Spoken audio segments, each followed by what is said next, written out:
Vrai! Et je vais vous expliquer pourquoi. D'abord, le Père Noël est inspiré d'un saint de l'Église né en Turquie. Effectivement vrai, c'est Saint Nicolas dont la fête est le 19 décembre. Et pour être un saint dans l'Église, il faut avoir accompli au moins un miracle. Son miracle, c'est quoi?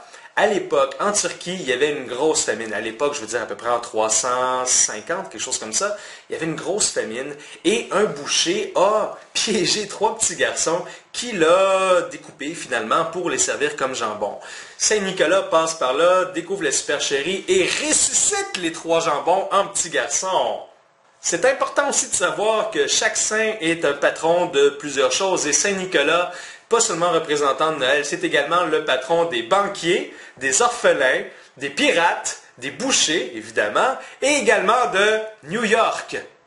Vous savez également que les chrétiens ont longtemps débattu de questions fondamentales, comme par exemple de savoir si Jésus est 100% Dieu, 100% humain, moitié-moitié, on ne sait pas trop. Alors, en 325, il y a eu une grande réunion, un concile qui a été tenu pour trancher des questions comme celle-là.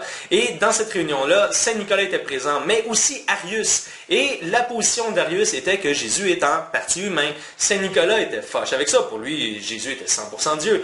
Donc, la légende raconte que Saint Nicolas, pompé, se serait levé debout, aurait traversé la pièce pour aller faire quoi? Slapper Arius au visage, hein? Aimez-vous les uns les autres?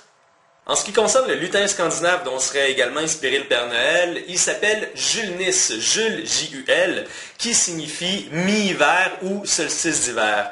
Et à l'exemple du dieu viking Odin, oui, parce que oui, le Père Noël est également inspiré de Odin, Julnis et Odin sont réputés pour apporter des enfants aux cadeaux. Le contraire plutôt, des cadeaux aux enfants, n'est-ce pas?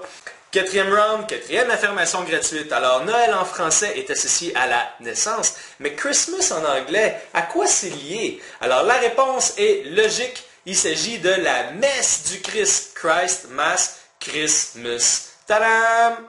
Première affirmation, les premières crèches ont été construites au 16e siècle, soit exactement à l'époque où Martin Luther, le méchant allemand, aurait provoqué le schisme, le split, entre les catholiques et les protestants. D'ailleurs, les premières crèches auraient été inventées par des jésuites, peut-être afin de, stratégie marketing, émerveiller les fidèles et les garder du côté catholique pour éviter qu'ils aillent du côté justement protestant. Deuxième affirmation, les cannes de Noël ont toujours eu un bout courbé. Évidemment, on n'a pas de preuve archéologique de ça, c'est des bonbons, ça ne résiste pas au temps. Par contre, on a des représentations, des images qui, elles, résistent au temps et qui nous montrent clairement qu'au Moyen-Âge et à la Renaissance, les cannes de Noël avaient le bout croche, le bout courbé. Maintenant, laquelle de deux affirmations est la vraie? Pip, pip, pip, pip, pip, pip, pip, pip.